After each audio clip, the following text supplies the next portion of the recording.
Good morning.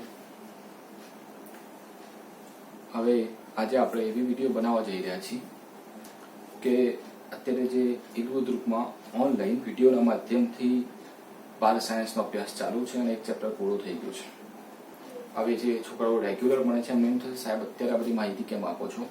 તો હું એટલા માટે કહું છું કે આ વિડીયો જે બનાવવાનો ફોકસિંગ છે એ પહેલા ચેપ્ટરના MCQ જે તમારા બાકી છે એ બી તમારા સોલ્વ થશે. કોઈક રિવિઝન કરીએ આપણે ચેપ્ટરનું અને કેટલાક MCQ સોલ્વ કરીએ. એના સાથે સાથે જે આપણા જૂના વિદ્યાર્થીઓ બાર સાયન્સના કઈ બેચવાળા છે કે આ મહિનાના બાર સાયન્સના વિદ્યાર્થીઓ, ઇલવદૂતના 12માના વિદ્યાર્થીઓ અને ટ્યુશનના જે બધા પ્રીવિયસ બેચવાળા જેટલા સ્ટુડન્ટ હતા, આઈ હોપ કે તમે બધા મને અત્યારે જોઈ રહ્યા છો અને ઘરની અંદર અત્યારે લોકડાઉનમાં તમે બધા વાંચતા હશો, સાહેબ વાંચતા હશો, પ્રિપેરેશન કરતા હશો, ગુજકેટની તૈયારી કરતા હશો. તો થોડુંક ક્વિક રિવિઝન કરીએ આપણે ચેપ્ટર નંબર 1 નું, તો તમારા માટે બી બેનિફિશિયલ રહેશે. તો બધા તૈયારી કરતા રહેજો, વાંચતા રહેજો. ફાસ્ટ હાઇલાઇટ કરું છું ચેપ્ટર નંબર 1 વિદ્યુત ભાર અને વિદ્યુત ક્ષેત્ર, સેમિસ્ટર 3 બાર સાયન્સ. ઓકે, તમે આ ચેપ્ટરમાં સ્ટાર્ટિંગથી તમે જુઓ, ફોકસિંગ રાખજો બોર્ડ ઉપર. ફર્સ્ટ થી અહીંથી હું સ્ટાર્ટ કરી અહીં સુધી ચેપ્ટરને કઈ રીતે હાઇલાઇટ કરું છું ફાસ્ટ, અને પછી MCQ સોલ્વ કરીશું આપણે. ચેપ્ટરની અંદર સ્ટાર્ટિંગમાં આપણે શું ભણ્યા હતા કે વિદ્યુતભારો કેટલા પ્રકારના હોય છે? બે, એક ધન અને એક ઋણ. ધન વિદ્યુતભાર કોને ગણીએ છીએ આપણે? પ્રોટોનને. અને ઋણ કોનો ગણીએ છીએ? ઇલેક્ટ્રોનનો. બિલકુલ શાંતિથી ચલાવું છું, પરફેક્ટ કોન્સન્ટ્રેશન રાખજો. ધન વિદ્યુતભાર કોનો ગણીએ છીએ આપણે? પ્રોટોન. અને ઋણ વિદ્યુતભાર તરીકે ઇલેક્ટ્રોનને લઈએ છીએ. બંનેનો વિદ્યુતભાર એક સમાન હોય, પણ એકનું પ્લસમાં એકનું માઇનસમાં. અને કેટલી કિંમત હોય? 1.6 × 10⁻19 કુલમ. 1.6 × 10⁻19 કુલમ. માઇનસમાં ઇલેક્ટ્રોન અને પ્રોટોન પ્લસમાં હોય. ઠીક, ઇલેક્ટ્રોન પ્રોટોનનો દર તો તમને ઓલરેડી ખબર છે, જે મેં લખ્યું નથી, યાદ રાખવાનું. ઇલેક્ટ્રોનનો દર કેટલો હોય? 9.1 × 10⁻31 કિલોગ્રામ, જ્યારે પ્રોટોનનો દર 1.67 × 10⁻27 કિલોગ્રામ. યાદ રાખજો. Okay, next one. જ્યારે બે ઇલેક્ટ્રોન ભેગા થાય તો એમની વચ્ચે અપાકર્ષણ થાય. બે પ્રોટોન ભેગા થાય તો એમની વચ્ચે અપાકર્ષણ થાય. ઇલેક્ટ્રોન પ્રોટોન ભેગું થાય તો એમની વચ્ચે આકર્ષણ થાય. એટલે સમાન વિદ્યુતભારો વચ્ચે અપાકર્ષણ, અસમાન વિદ્યુતભારો વચ્ચે આકર્ષણ. તો માની લો કે બે વિદ્યુતભારો પ્લસમાં છે, તો Q1 Q2 નો ગુણાકાર ગ્રેટર ધેન 0 થશે. તેમની વચ્ચે શું થાય છે? અપાકર્ષણ. તો Q1 Q2 ગ્રેટર ધેન 0 હોય તો અપાકર્ષણ થાય. જ્યારે એક પ્લસ અને એક માઇનસ હોય તો બંનેનો ગુણાકાર શું થાય? માઇનસમાં થાય, એટલે લેસ ધેન 0 થાય. તો Q1 Q2 નો ગુણાકાર લેસ ધેન 0 હોય તો એને કહેવાય આકર્ષણ થાય છે. તો આ બી યાદ રાખજો, બુકમાં આપેલું છે, અંડરલાઈન કરી લેજો બરોબર. નેક્સ્ટ વન આપણે આગળ વધીએ. તો આ ઇલેક્ટ્રોન, પ્રોટોન અને ન્યુટ્રોન. પ્રોટોન ન્યુટ્રોન ક્યારે? ન્યુક્લિયસની અંદર. ઇલેક્ટ્રોન બહાર.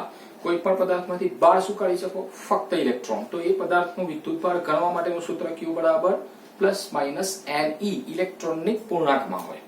અને N બરાબર 1, 2, 3 પૂર્ણાંક સંખ્યા. અપૂર્ણાંક સંખ્યા નહીં આવે. 1.5 ઇલેક્ટ્રોન નહીં નીકળે. 1, 2, 3 વગેરે વગેરે.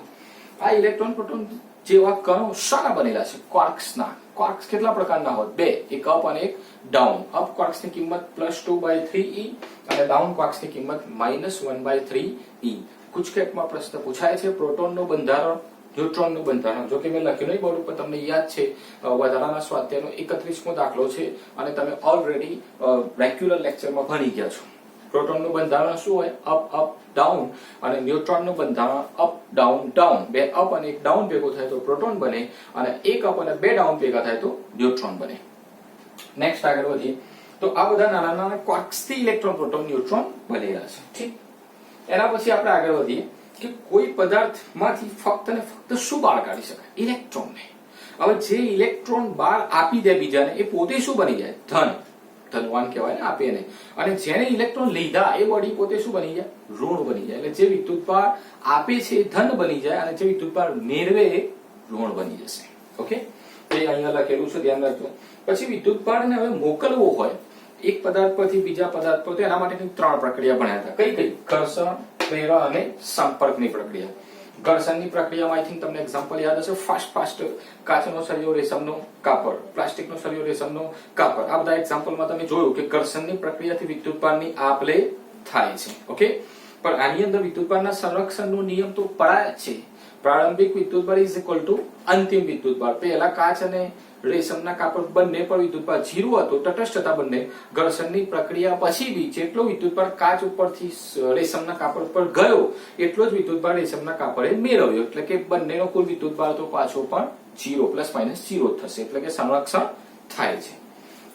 પ્રેરણની પ્રક્રિયામાં તમે ભણ્યા હતા કે માની લો કે તટસ્થ ગોળો હોય અને એના નજીક સંપર્કમાં થોડા નજીક એના કાચનો સળિયો કે પ્લાસ્ટિકનો સળિયો લાવો તો પેલા તટસ્થ ગોળાની અંદર વિદ્યુતભાર એક્ટિવ થઈ જાય છે અને પ્લાસ્ટિકના સળિયા કે કાચના સળિયાને તમે દૂર કરો તો આખો ગોળો વિદ્યુતભારિત થઈ જાય છે. આવી પ્રેરણની પ્રક્રિયા હતી. નેક્સ્ટ વન સંપર્કની પ્રક્રિયા. એની અંદર એવું હતું કે એક ગોળો તટસ્થ હોય અને એક વિદ્યુતભારિત હોય, બંનેને સંપર્કમાં લઈને છૂટા કરો તો બંને ઉપર એક સમાન વિદ્યુતભાર વિતરિત થઈ જાય છે. યાદ છે ને, પ્લસ કરીને ડિવાઈડ બાય 2 કરતા હતા આપણે. તો એ સંપર્કની પ્રક્રિયા હતી.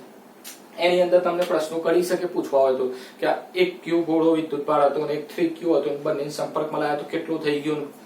તટસ્થ ગોળાના ચોથાના સંપર્કમાં ગયા, ત્રીજાના, અંતિમ ઘણા બધા પ્રશ્નો. તમે સ્વાધ્યાયનો 12મો દાખલો છે, 13મો દાખલો છે, ઉદાહરણ 5 છે.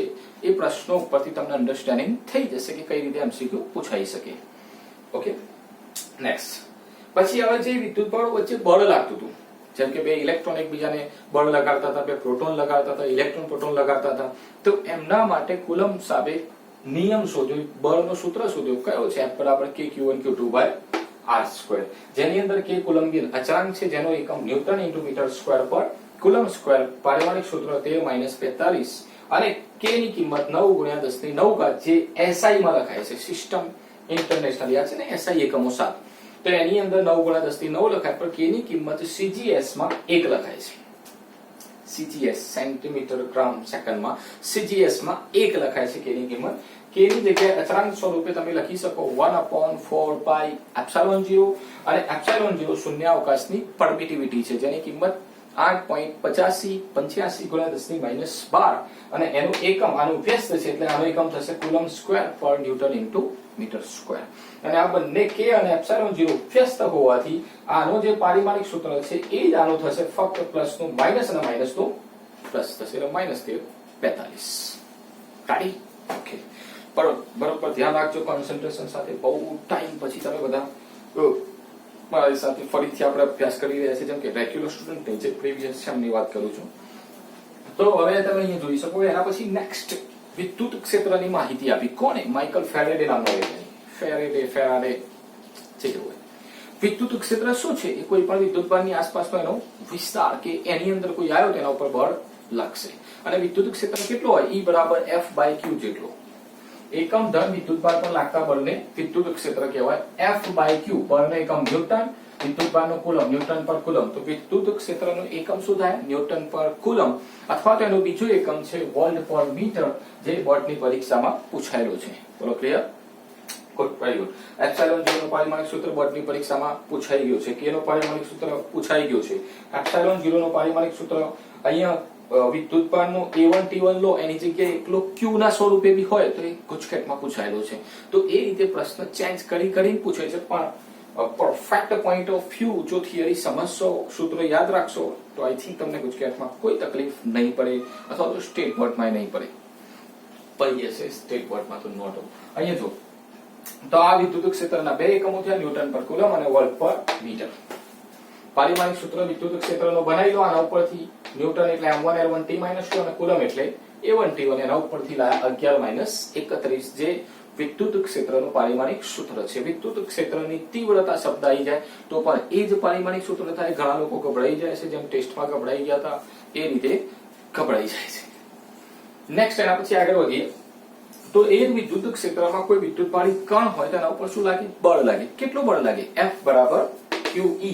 F બરાબર QE જેટલો બળ લાગે. પણ ઇલેક્ટ્રોન હોય તો -EE બળ લાગે, અને પ્રોટોન હોય તો +EE બળ લાગે. E એટલે પ્રોટોન, -E એટલે ઇલેક્ટ્રોન. પણ આની જગ્યાએ વિદ્યુતભાર હોય તો QE બળ લાગે. ઓકે, મેં અંદર એટલા માટે લખી દીધું કે તમે પ્રોપર ઇલેક્ટ્રોન પ્રોટોન ને દોડાવવાના હોય છે વિદ્યુત ક્ષેત્રમાં, એટલા માટે મેં સીધા એક બળ લખી દીધા. Okay, next one. વિદ્યુતભારી કણને જો કોઈ વિદ્યુત ક્ષેત્રમાં ગતિ કરતો હોય, પ્રાવેગિક ગતિ દોડતો હોય, કયા બળના કારણે? QE બળના કારણે. હવે જ્યારે બળ લાગે ત્યારે પ્રવેગ તો હોય જ, અને એ પ્રવેગ કેટલો હોય? QE/m જેટલો. કેટલો પ્રવેગ હોય? QE/m m જેટલો વિદ્યુતભારિત કણ છે બી હોય, માની લો કે ઇલેક્ટ્રોન હોય તો E/m, પ્રોટોન હોય તો પણ E/m, પર પ્રોટોનમાં પ્રોટોનનું દળ લેવાનું અને ઇલેક્ટ્રોનમાં ઇલેક્ટ્રોનનું દળ લેવાનું. આઈ હોપ કે તમને આવું બધું યાદ છે ને. ઉદાહરણ 8 કર્યું હતું કે સમાન વિદ્યુત ક્ષેત્રમાં એક ઇલેક્ટ્રોન નીચે પડી રહ્યો છે, મુક્ત પતન કરે છે, પ્રોટોન મુક્ત પતન કરે છે, તો ઇલેક્ટ્રોન નીચે આવવા માટે કંઈક સમય લેશે, પ્રોટોન બી કંઈક સમય લેશે. આઈ હોપ કે તમને આવું બધું યાદ નથી. ઓકે, બીજી એક વસ્તુ અહીંયા જોઈ લેજો કે આ જે ટોપિક છે એ જૂની બુકની અંદર આપેલું હતું, એનસીઈઆરટી બુકમાં નથી, બટ આની અંદરથી કંઈક ઘણી વખત રિલેટેડ પ્રશ્નો પૂછાય છે એમસીક્યુ બેઝમાં, કુચકેટમાં કહો કે નીટની અંદર બી પૂછાય છે ખાસ. તો થોડુંક સમજી લે, ટોપિક નવું નથી, ગભરાવાની. માની લો કે આ દ્રઢ આધાર છે, એના ઉપરથી દોરી વડે, નાયલોનની દોરી વડે બે ગોળાઓ લટકાવ્યા છે અને એક ગોળો, બંને ગોળાઓ ધન વિદ્યુતવાળી છે, +Q વિદ્યુતભાર છે. દોરી વડે બે ગોળાઓને લટકાયા, બંને +Q છે. બંને વચ્ચે શું થાય? અપાકર્ષણ. તો અપાકર્ષણથી આમ દૂર ફેંકાશે બંને ગોળાઓ. આ રીતે દેખાય છે. તો આ ગોળો જે દેખાય છે એના ઉપર લાગતા સંતુલિત બળો કયા કયા, તો મેં અહીંયા બાજુમાં બતાવ્યા છે. આ દોરીની અંદર અહીંયા કયો બળ હશે? તમને ખબર હશે, તણાવ બળ. અહીંયા કયો બળ હશે? તણાવ બળ. તો આ તણાવ બળના બે ઘટકો થશે, એક T cos θ અને એક T sin θ. T cos θ આ બાજુ થશે અને T sin θ આ બાજુ થશે. જ્યારે આ બંને વચ્ચે અપાકર્ષણ થયું તો આ બાજુ બળ લાગ્યો કયો? Fe, કુલંબ બળ. જે કેટલો હોય? બંનેનો વિદ્યુતભાર q² અંતરનો વર્ગ એટલે r², q²/r². અને નીચેની તરફ એક બળ તો ઓલરેડી હોય જ છે, કયો બળ? વજન બળ mg. તો ચાર સંતુલિત બળો થયા. માની લો કે આ ગોળો સંતુલનમાં રહેતો હોય તો તમે કહી શકો T cos θ બરાબર mg, T sin θ બરાબર Fe. અને પછી તમે એને અંદર ડિવાઈડ કરો તો sin upon cos કંઈક tan θ થાય. એના રિલેટેડ નીટમાં પ્રશ્ન પૂછાય છે. તો આઈ હોપ કે તમને આ વસ્તુ ખાલી યાદ રહેશે, બેલેન્સિંગ ફોર્સ. તો બેટર અન્ડરસ્ટેન્ડિંગ થશે અને ફાસ્ટ તમે સોલ્વ કરશો. રેડી? ગુડ. નેક્સ્ટ વન, આગળ વધીએ આપણે. તો વિદ્યુત ક્ષેત્રની વાત કરીએ કે ધન વિદ્યુતભાર હોય તો વિદ્યુત ક્ષેત્ર બહારની તરફ હોય અને ઋણ વિદ્યુતભાર હોય તો અંદરની તરફ. ત્રિજ્યાવર્તી દિશામાં બહારની તરફ, ત્રિજ્યાવર્તી દિશામાં અંદરની તરફ. પ્લસ હોય તો બહાર, માઇનસ હોય તો અંદર. ચાલશે, ખ્યાલ છે ને આવું બધું? તો ઠીક. હવે એના પછી મેં આગળ સમજાવ્યું તમને કે મુક્ત પતન કરતા કણનો સમય વિદ્યુત ક્ષેત્રમાં દળ પર આધારિત છે, જ્યારે ગુરુત્વ ક્ષેત્રમાં દળ પર આધારિત નથી. ગુરુત્વ ક્ષેત્રમાં દળને કોઈ લેવા દેવા નથી. સમયની અંદર કોઈ વસ્તુને તમે મુક્ત કરાવો તો ગુરુત્વ પ્રવેગમાં આવતી હોય તો એના દળને કોઈ લેવા દેવા નથી. સમય કેટલો સમય લે છે એના અંદર. પણ જ્યારે વિદ્યુત ક્ષેત્રની અંદર હોય તો તમે વિચારો કે પ્રોટોન અને ઇલેક્ટ્રોનમાં સૌથી હેવી કયો? હેવી મીન્સ બે નાના જ કણો છે, સૂક્ષ્મ, બટ બંનેની કમ્પેરિઝનમાં તો ઇલેક્ટ્રોન હલકો કણ છે અને પ્રોટોન થોડો ભારે છે. હવે તમે વિચારો કે તમે ઉદાહરણ 8 માં જોયું કે ઇલેક્ટ્રોન પ્રોટોનને મુક્ત કરીએ તો સૌથી પહેલા કયો આવી ગયો? કયો આવવો જોઈએ? રિયલીમાં પ્રોટોન આવવો જોઈએ, કેમ કે વજન વધારે છે ને, ખબર તો પડે છે તમને. આવવો જોઈએ કયો? પ્રોટોન આવવો જોઈએ, કેમ કે એનું વજન વધારે છે. પણ રિયલમાં આવે છે કોણ? ઇલેક્ટ્રોન. આ જ વસ્તુ શીખવાની જરૂર હતી કે દળ પર આધારિત નથી, અહીંયા દળ પર આધારિત છે, માસ ઇફેક્ટિવ છે. એ ઉદાહરણની અંદર તમે જો કે સમય કોના પર આધારિત છે? દળ ઉપર, m ઉપર આધારિત છે. એમ સૂત્રમાં આવે છે. Are you ready? Yes or no? Okay. કેમ કે સમય દળના વર્ગમૂળના સમપ્રમાણમાં એની અંદર સૂત્ર આવે છે. જો જેનો દર વધારે સમય વધારે લેશે તો દળ કોણ વધારે? પ્રોટોન. એટલે સમય વધારે લેશે પણ ઇલેક્ટ્રોન ફાસ્ટ થઈ જાય છે. હલકો હોવા છતાં ફાસ્ટ થઈ ગયું. તો આ એક કોન્સેપ્ટ યાદ રાખજો, સરસ મજાનું છે. સમય વાળું સૂત્ર બી યાદ રાખજો. એ ઉદાહરણ 8 માં છે. ઓકે, નેક્સ્ટ આગળ વધીએ કે હવે ઘણા બધા વિદ્યુતભારો હોય તો કોઈ તકલીફ નથી, કેમ કે તમે સંપાત પ્રવાહનો સિદ્ધાંત સરવાળો કરો, એક બળ, બીજો બળ, ત્રીજો બળ, સરવાળો વગેરે, એ બધા કોન્સેપ્ટ પર નથી જતા આપણે. થોડાક આગળ વધીએ તો બે વિદ્યુતભારો ભેગા કરીએ તો સમાન વિદ્યુતભારો અને એકબીજાથી 2a અંતરે મૂકેલા હોય, એક +Q બીજો -Q અને એમની વચ્ચેનું અંતર 2a, તો એને કહેવાય વિદ્યુત ડાયપોલ. ડાયપોલ એક તંત્ર છે, એક આ રીતે જો મેં તમને ખાલી બેઝિક સમજાવવા બનાવ્યું છે. આ ડાયપોલ છે તમારી, +Q -Q બંને વચ્ચેનું અંતર 2a, આને કહેવાય ડાયપોલ. આ એક એવો સિસ્ટમ છે, એક તંત્ર બનાવ્યો છે.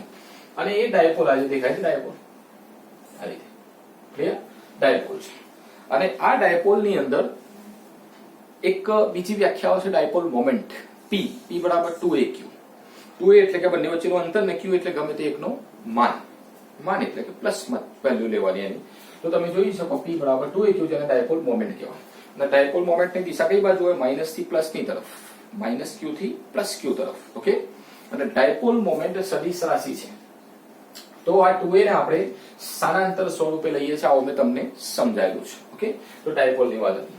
પછી આ ડાયપોલની અક્ષ પર, અક્ષ એટલે શું કહેવાય સમજો છો? આ ડાયપોલ છે તો આ બાજુનો કોઈ બિંદુ હોય કે આ બાજુનો કોઈ બિંદુ હોય તેને અક્ષ પર કહેવાય. આમ જાઓ તમે કે આમ જાઓ, અક્ષ પર કહેવાય.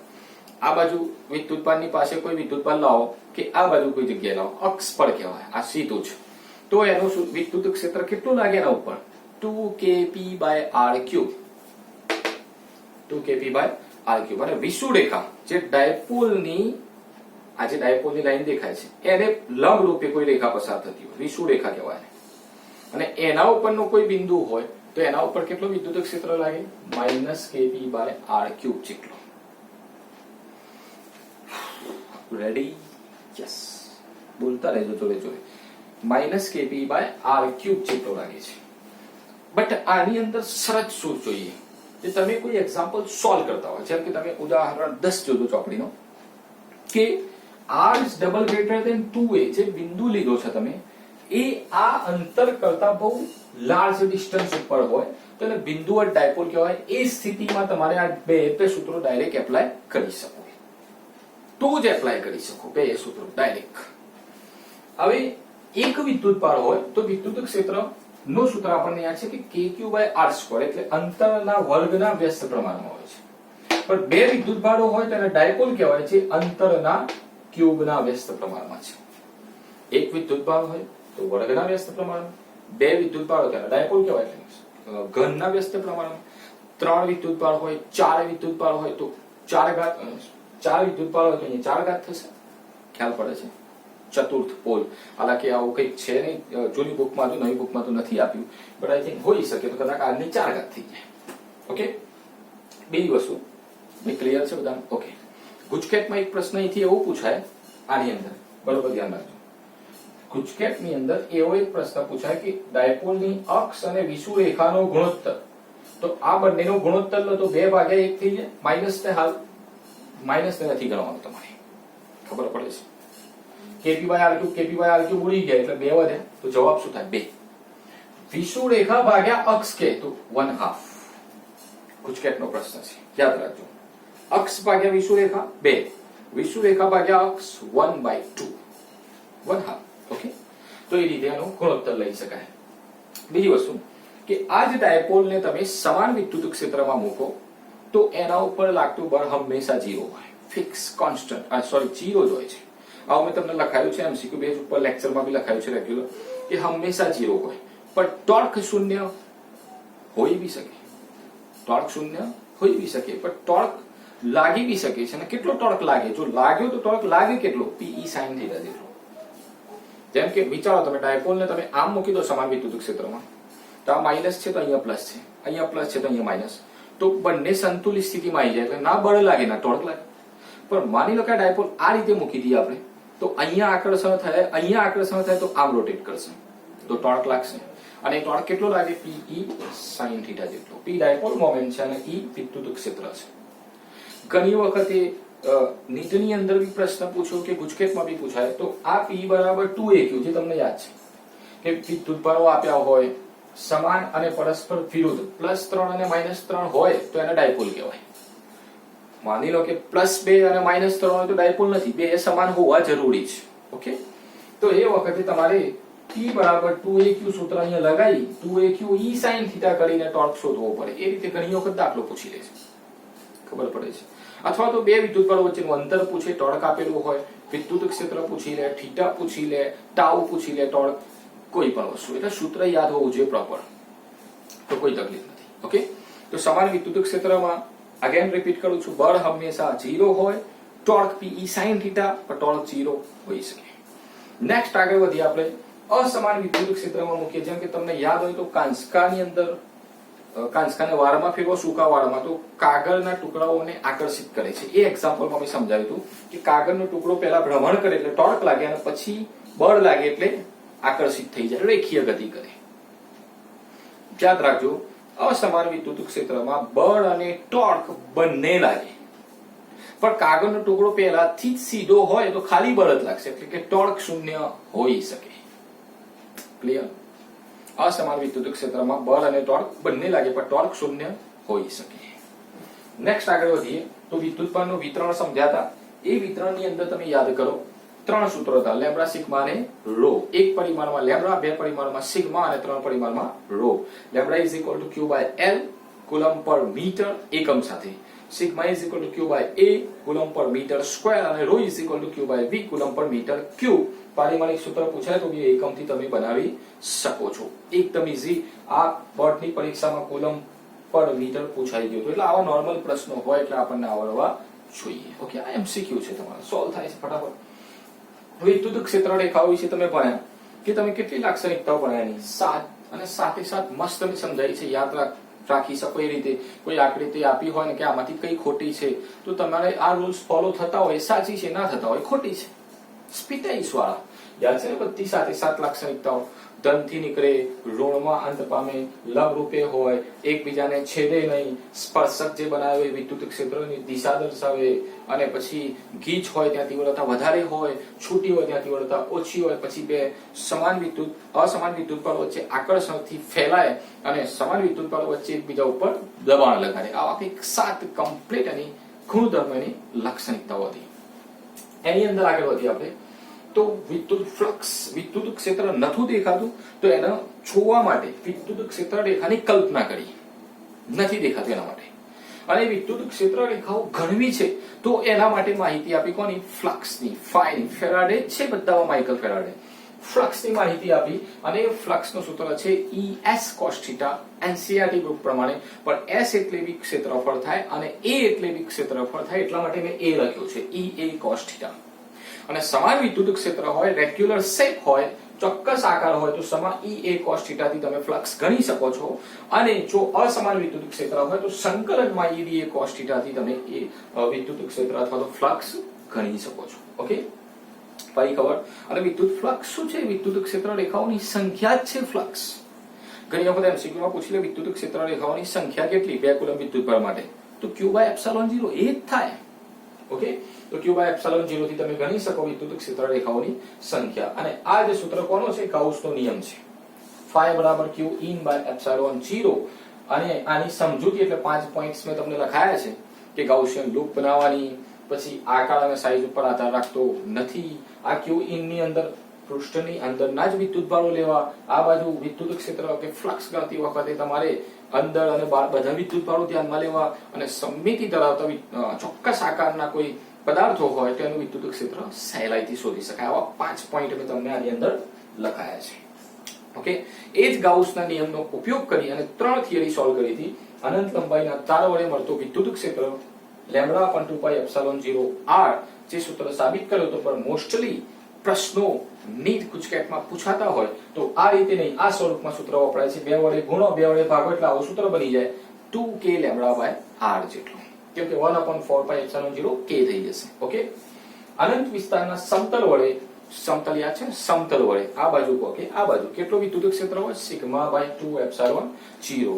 પણ એક પ્લેટ ધન હોય અને બીજી પ્લેટ ઋણ હોય તો પહેલી પ્લેટની બહાર 0, બીજી પ્લેટની બહાર 0, પણ બંનેની વચ્ચે સિગ્મા બાય એપ્સિલોન 0 જેટલો વિદ્યુત ક્ષેત્ર હોય છે. બંને પ્લેટો પ્લસ, બંને પ્લેટો માઇનસ લઈ તમે જાતે કરી શકો. આવું બધું કન્સેપ્ટ ક્લિયર હશે તો આઈ થિંક તમને તકલીફ નહીં પડે. બહુ રફતાર પકડી લીધી છે, ફાસ્ટ હાઇલાઇટ કરીએ ચેપ્ટરને. પછી લાસ્ટ થિયરી છે કવચ માટે.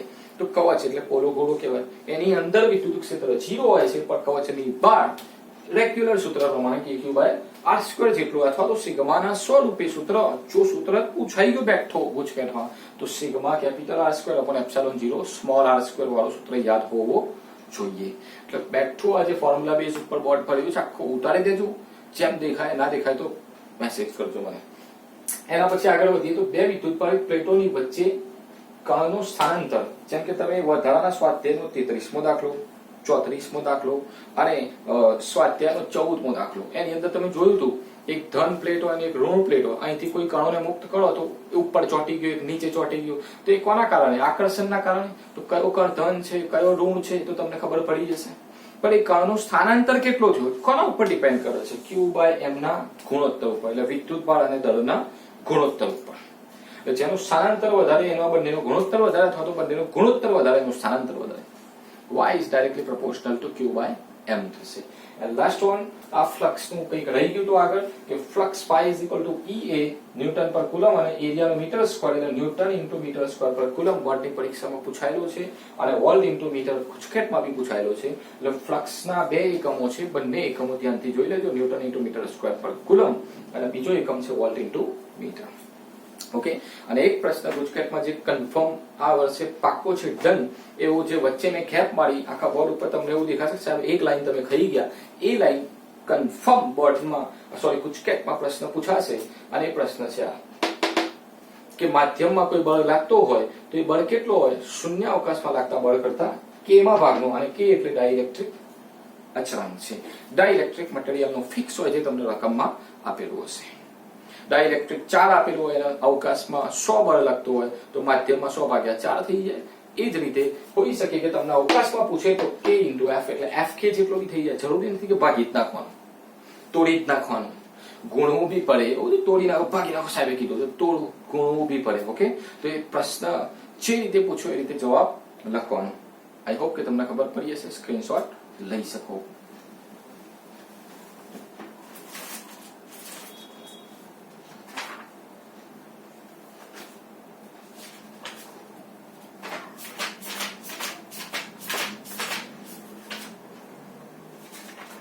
હવે જો આપણે MCQ ની વાત કરીએ, બહુ ફાસ્ટ હાઇલાઇટમાં. આઈ હોપ કે તમે બધાએ ઉતારી લીધું હશે. MCQ સોલ્વ કરવાના છે, જો બહુ ઇઝી લેવલના છે. હા, હું તમને ફોટો પાડીને મોકલી દઈ. જૂની બુક જૂના વિદ્યાર્થીઓ તો પડી હશે, લઈને બેઠા છે પહેલાથી, અને નવા વિદ્યાર્થીઓને એવું હશે તો હું MCQ ના ફોટા મોકલે, તેમાં તમે ક્વેશ્ચન જોઈ શકો. ફાસ્ટ સોલ્વ કરાવું છું, ખાલી સમજજો. ઓકે, પહેલા રફ કરી નાખીએ આપણે બોર્ડ.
ઓકે, તો એક વાર પડાય એટલે MCQ કરાવું છું.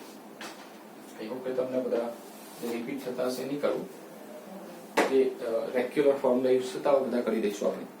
તો પહેલો MCQ છે, એની અંદર તમારે કુલમનો નિયમ F બરાબર k q1 q2 by r² નો ઉપયોગ કરવાનો છે.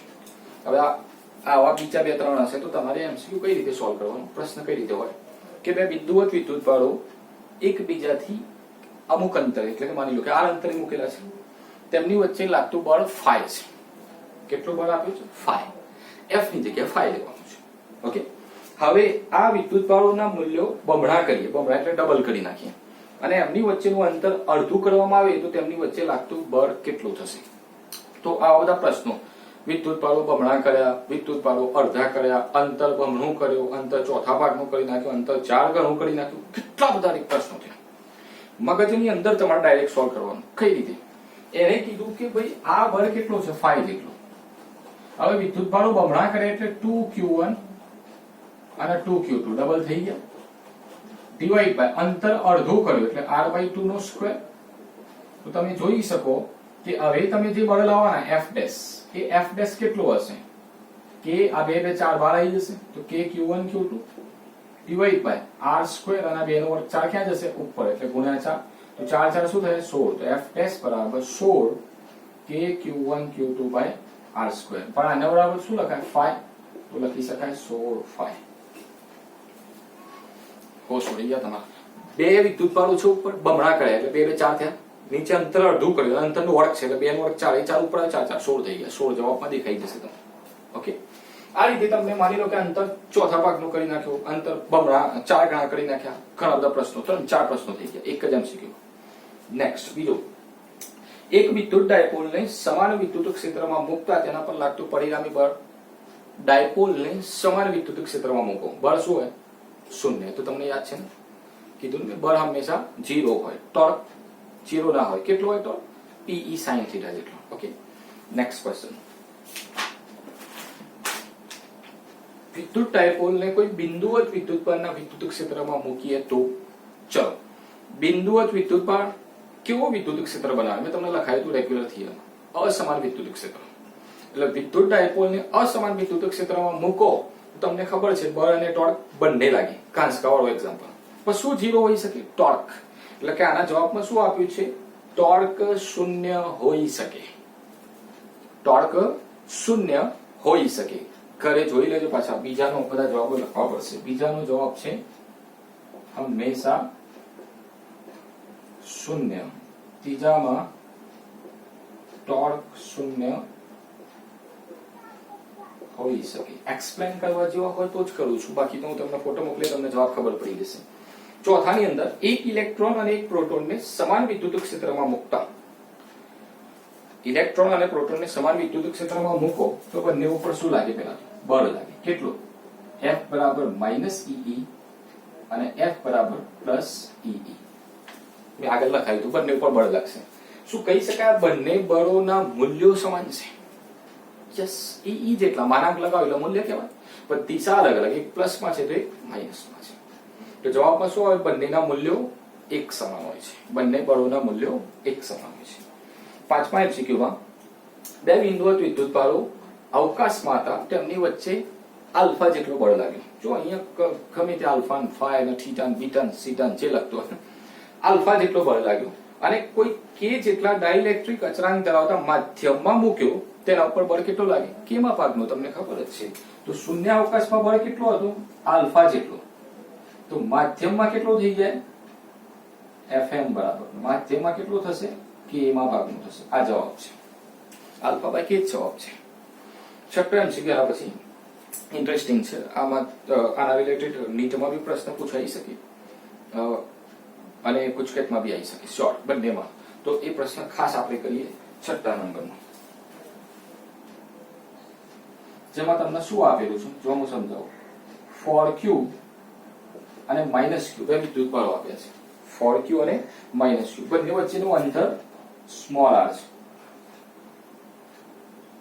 દેખાય છે બધાને બે વિદ્યુત ભારો છે ફોર ક્યુ છે અને એક માઇનસ ક્યુ છે બંને વચ્ચેનું અંતર આર છે અને શું કહે છે કે બંનેની બરાબર વચ્ચોવચ્ચ મધ્યમાં કેપિટલ ક્યુ વિદ્યુત ભાર મૂકવામાં આવે અને માઇનસ ક્યુ પર લાગતું પરિણામી બળ શૂન્ય હોય તો કેપિટલ ક્યુ ની કિંમત કેટલી હશે બરાબર વચ્ચે કેપિટલ ક્યુ મૂક્યો માઇનસ ક્યુ પર બળ 0 હોય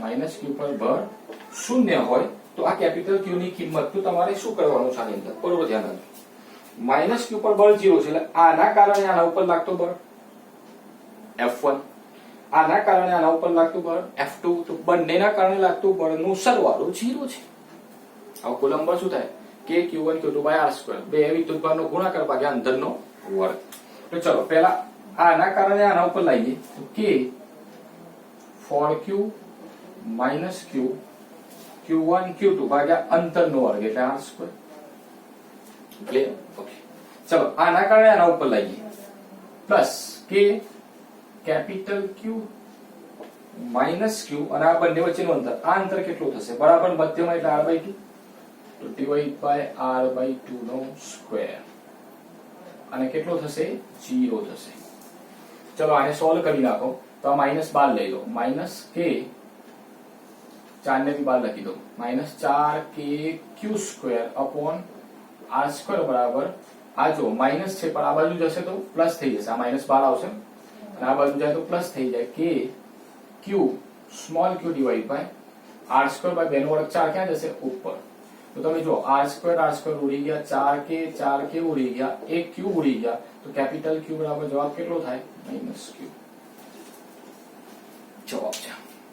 યાદ શું રાખવાનું તમારે કે જેના ઉપર પરિણામી બળ 0 આપ્યો છે બાકીના બેના કારણે એના ઉપર સરવાળો 0 લઈ લેવાનો, બંને બળોનો સરવાળો, તો તમને જે વિદ્યુતભારની કિંમત પૂછી છે મળી જશે જવાબમાં. ઓકે, નેક્સ્ટ વન એક 7મો એમસીક્યુ છે, એમાં આવું આપેલું છે કે લેમ્બડા બરાબર લેમ્બડા 0 cos θ આપેલા હોય અને એ ત્રિજ્યાનું વર્તુળ હોય, જેમ કે તમને કહી દઉં કે એક વર્તુળ છે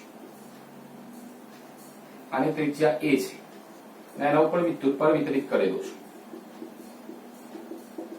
q જેટલો, આ q શોધવાનું છે કેટલો થાય.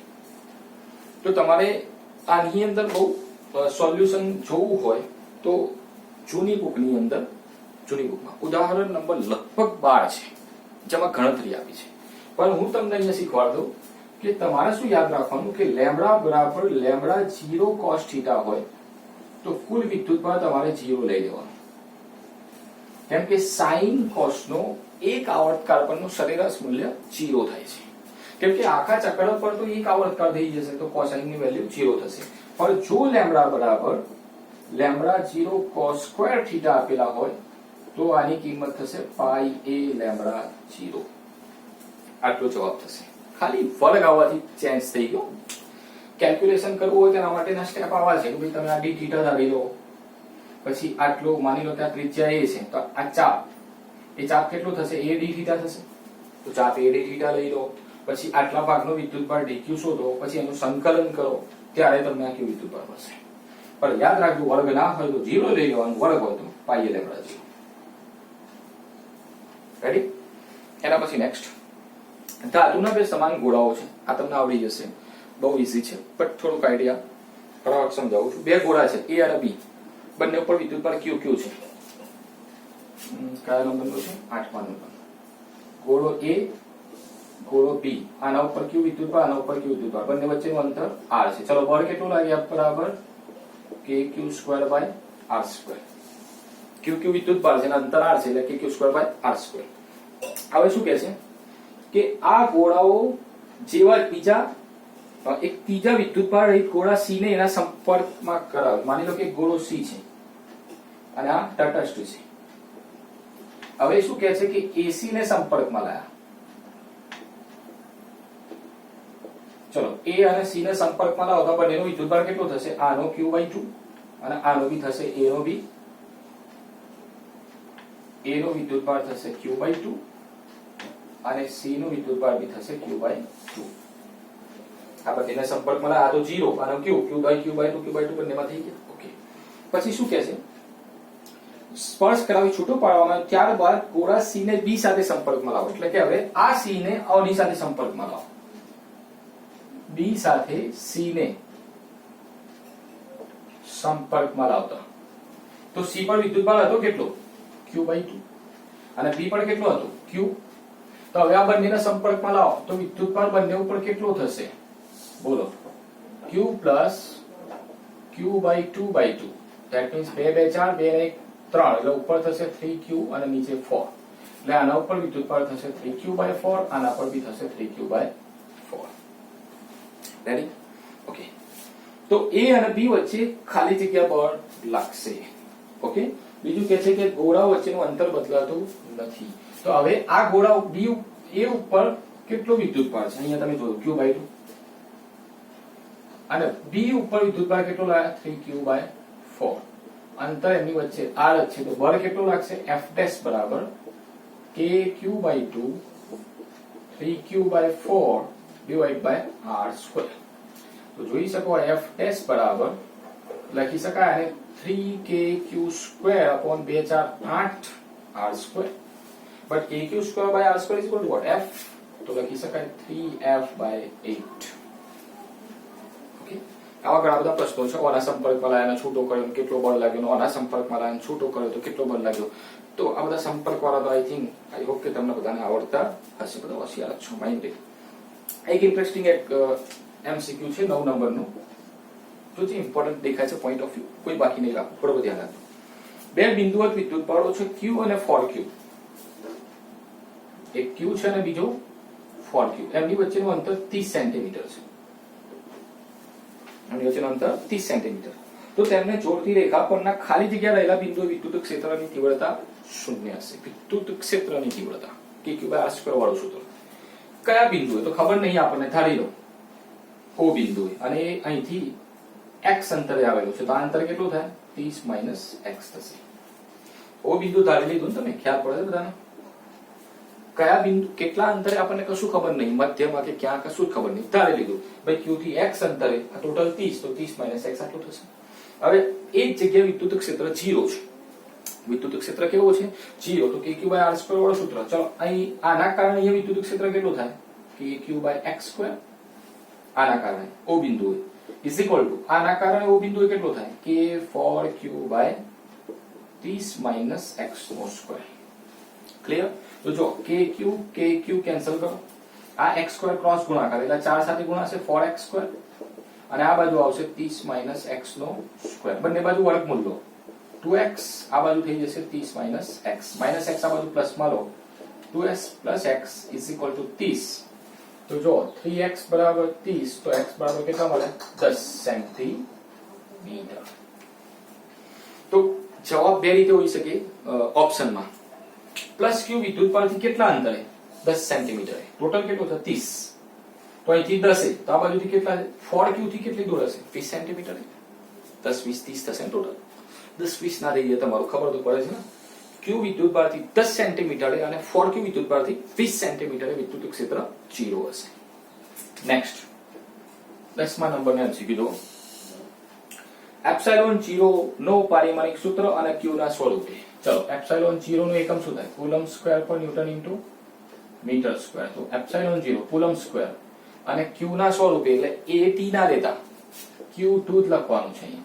ન્યૂટન m1 L1 t - 2 અને મીટર સ્ક્વેર L2. તો ε0 નો પારિમાણિક સૂત્ર m-1 1 + 2 એટલે ઉપર જશે -3, આ +2 થશે અને આ q2. આ ε0 નો પારિમાણિક સૂત્ર થઈ ગયું. રફતારથી સોલ્વ કરું છું, આવડવું જોઈએ. જેવી મારી સ્પીડ છે એવી તમારી સ્પીડ હોવી જોઈએ. ઠીક. પછી આગળ આપ્યું છે 11મા નંબરના MCQ માં કે ડાયપોલ મોમેન્ટ P બરાબર 3.4 × 10 - 30 કુલમ્બ × મીટર. ડાયપોલ મોમેન્ટ ખબર પડી ગઈ હશે કયું સૂત્ર લગાવો. અને અંતર 2a બરાબર 1 એંગસ્ટ્રોમ. 1 એંગસ્ટ્રોમ 10 - 10 મીટર થાય. તો વિદ્યુત ભાર કેટલો થાય? P બરાબર 2aq. તો q બરાબર P/2a.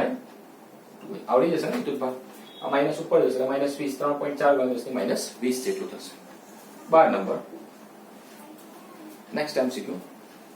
100 ન્યૂટન પર કુલમ્બનું વિદ્યુત ક્ષેત્ર z દિશામાં અસ્તિત્વ ધરાવે છે. વિદ્યુત ક્ષેત્ર આપેલું છે E બરાબર 100 ન્યૂટન પર કુલમ્બ. કઈ દિશામાં? z. ઓકે. અને તમને એવું કહે છે કે આ વિદ્યુત ક્ષેત્રનું XY સમતલમાં મૂકેલા 10 સેન્ટીમીટર બાજુવાળા ચોરસમાંથી પસાર થતું ફ્લક્સ. તો જો x, z અને અહીંયા y દઉં છું. અથવા તો એવું એક કામ કરીએ આપણે, આને XY કહીએ અને આને z કહીએ. બેટર તમને અન્ડરસ્ટેન્ડિંગ થાય. ચલો, વિદ્યુત ક્ષેત્ર કઈ બાજુ છે? z દિશામાં, એટલે આ બાજુ. અને ચોરસ ક્યાં મૂકેલો છે? XY સમતલમાં, એટલે XY સમતલમાં, એટલે અહીંયા મૂક્યું છે.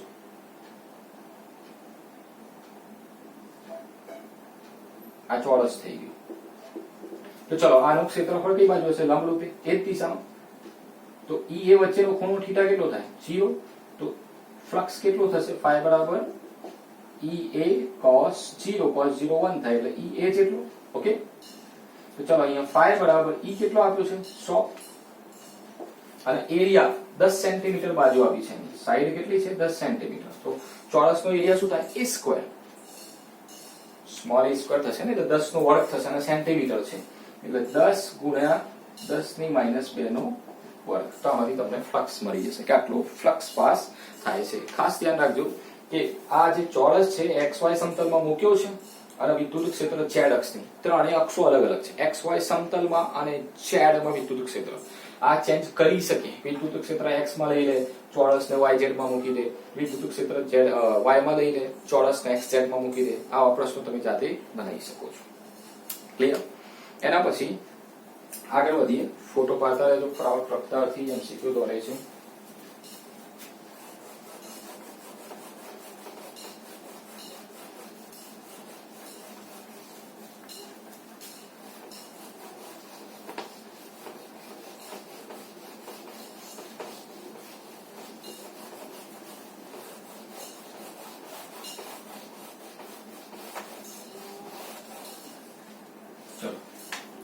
એના પછી 13 નંબરમાં વાત કરીએ તો એ બધા પ્રશ્નો કરવા જેવા નથી. આઈ થિંક તમને ખબર પડી જશે. બંધ પૃષ્ઠ હોય એની અંદર +10 ને -10 વિદ્યુતભાર હોય. 13 નંબરમાં જવાબ 0 થશે. બંધ પૃષ્ઠ વડે ઘેરાયેલો કોઈ વિદ્યુતભાર 0. ટાઈમ પાસ સવાલ, કશું કોઈ કામ નથી. પછી 14મા નંબરના MCQ માં બી સેમ એવું જ આપેલું છે, +10 ને -10. આ એક બંધ પૃષ્ઠ છે, એમાં +10 માઇક્રોકુલમ -10 માઇક્રોકુલમ વિદ્યુતભાર મૂકેલું છે. તો આ પૃષ્ઠ સાથે સંકળાયેલું ફ્લક્સ કેટલો થાય? Flux q in by epsilon 0. પર q in કેટલા? ±0 ભાગ્યા એપ્સિલોન 0. જવાબ થાય 0. કુલ વિદ્યુતભાર પૃષ્ઠ વડે ઘેરાયેલો ભાગ્યા એપ્સિલોન 0. પર કુલ વિદ્યુતભાર +10 -10 0 થાય યાર. ઘણી વખત એવું પૂછી દે કે ગુજકેટમાં પૂછાયો તો, ગુજકેટનો એક પ્રશ્ન છે કે +10 માઇક્રોકુલમ વિદ્યુતભાર હોય તો ફ્લક્સ ϕ જેટલો વાર આવે છે વિદ્યુત ક્ષેત્ર રેખાઓ. એમાં +10 બીજો નાખી દઈએ તો ફ્લક્સ કેટલો થઈ જાય? ડબલ 2 ϕ. ઓકે, તો એવો એક પ્રશ્ન ગુજકેટમાં છે, એ રીતે સમજી લેજો. પછી 15માં જો કે ગોળાના કેન્દ્ર પર ડાયપોલ મૂકી છે. ડાયપોલ એટલે +q -q. ડાયપોલ મૂકી ક્યાં? ગોળાના કેન્દ્ર પર. તો એની સાથે સંકળાયેલો ફ્લક્સ કેટલો છે? ઓલવેઝ 0, કેમ કે +q -q 0 એટલે ફ્લક્સ બી શું થઈ જાય? 0. મોસ્ટ ઓફ પહેલા ચેપ્ટરના પ્રશ્નોમાં 0 0 0 જવાબ હોય છે. ઠીક છે, આપણે 0 નથી લખવાનું, બટ આ તો કહું છું ખાલી. એના પછી નેક્સ્ટ 16મા MCQ માં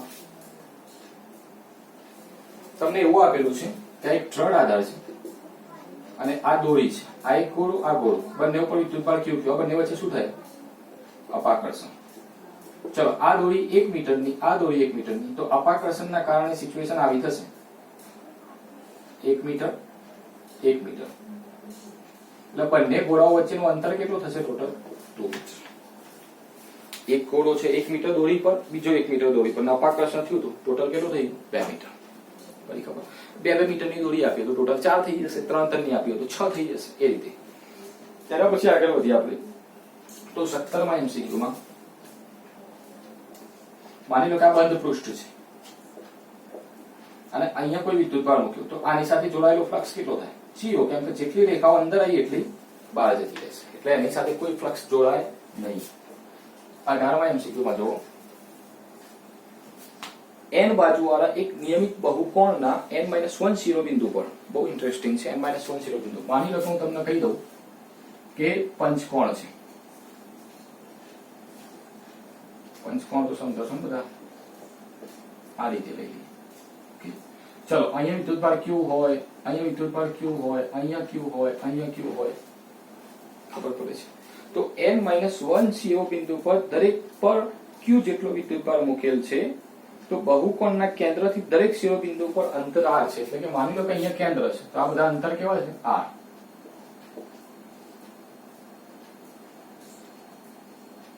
તો આ બિંદુ p આગળ અહીંયા કેટલો વિદ્યુત ક્ષેત્ર હશે? તો તમને ખબર જ છે, અહીંયા બિંદુ પર વિદ્યુતભાર કેપિટલ Q મૂકેલું છે. કેટલો વિદ્યુતભાર છે? Capital Q. તો અહીંયા વિદ્યુત ક્ષેત્ર K capital Q by r² જેટલો છે. ઇન શોર્ટમાં યાદ રાખો કે ચોરસ હોય, પંચકોણ હોય, ષટકોણ હોય, અષ્ટકોણ હોય, બધા પર સરખા વિદ્યુતભાર હોય ને વચ્ચે બી બળ પૂછે કે વિદ્યુત ક્ષેત્ર પૂછે તો 0 જવાબ લખવાનો. પણ કોઈ એક કોર્નર બી ખાલી હોય તો KQ by r². Okay, next 19માં જો જે તમને આવડી જશે સેમ એસ કોના જેવું છે હું તમને ખાલી બતાવી દઉં, તમારે જાતે જ કરવાનું છે. આના જેવો આ દાખલો કયો હતો? 8મા નંબર MCQ 8 જેવો. ઓકે, 20 નંબરના MCQ જોઈએ. એક કુલમ વિદ્યુતભારમાંથી બહાર નીકળતી વિદ્યુત ક્ષેત્ર રેખાઓની સંખ્યા. ચલો, વિદ્યુત ક્ષેત્ર રેખાઓની સંખ્યા લાવવાની છે. વિદ્યુત ક્ષેત્ર રેખાઓની સંખ્યા. કયો સૂત્ર વાપરવાના? n બરાબર q બાય એપ્સિલોન 0 અને q બરાબર કેટલા આપ્યા છે? 1 કુલમ. તો 1 ભાગ્યા 8.85 ગુણ્યા 10 ની -12 જે આવે જવાબ. ઓકે, તો આ જ રીતે તમને ખબર પડી હશે કે 2 કુલમ વિદ્યુત ભાર થી કે તો 2 ભાગ્યા એપ્સિલોન 0, 4 કે તો 4 ભાગ્યા એપ્સિલોન 0, 10 કે તો 10 ભાગ્યા એપ્સિલોન 0. વિદ્યુત ક્ષેત્ર રેખાઓની સંખ્યા આવી જશે. ક્લિયર? ઓકે, એના પછી 21 માં એવું આપેલું છે, ટાઈમ બહુ થઈ ગયો. એક પ્રક્રિયા દ્વારા ધાતુની તટસ્થ પ્લેટમાંથી 10 ની 19 ઇલેક્ટ્રોન દૂર કરવામાં આવે. એક પ્લેટ હતી, ધાતુની પ્લેટ, એમાંથી ઇલેક્ટ્રોન કાઢી લીધા. કેટલા? 10 ની 19 કાર જેટલા ઇલેક્ટ્રોન દૂર કર્યા. હવે જેમાંથી ઇલેક્ટ્રોન નીકળી જાય એ પોતે શું બની જાય? ધન. તો એ પ્લેટનો વિદ્યુત ભાર કેટલો હશે? તો Q બરાબર n જેટલો. તો Q બરાબર n કેટલા? 10 ની 19 અને E 1.6 ગુણ્યા 10 ની -19 પ્લસ 19 માઇનસ 19 ક્યાં? 1.6 જવાબ. 1.6 માઇનસ માં બીજો ઓપ્શનમાં પણ પ્લસ માં થશે કેમ કે બહાર ગયા ઇલેક્ટ્રોન તો પોતે તો ધન જ બની જશે. તો જવાબ કેવો આવશે? પ્લસ માં આવશે. ઓકે, એના પછી પ્રશ્ન એવો પૂછ્યો છે કે સમઘનના કેન્દ્ર પર, એ તો તમને આવડે છે બધાના, એવો ખબર હશે. ફાસ્ટ 2-3 MCQ છે, થઈ જશે.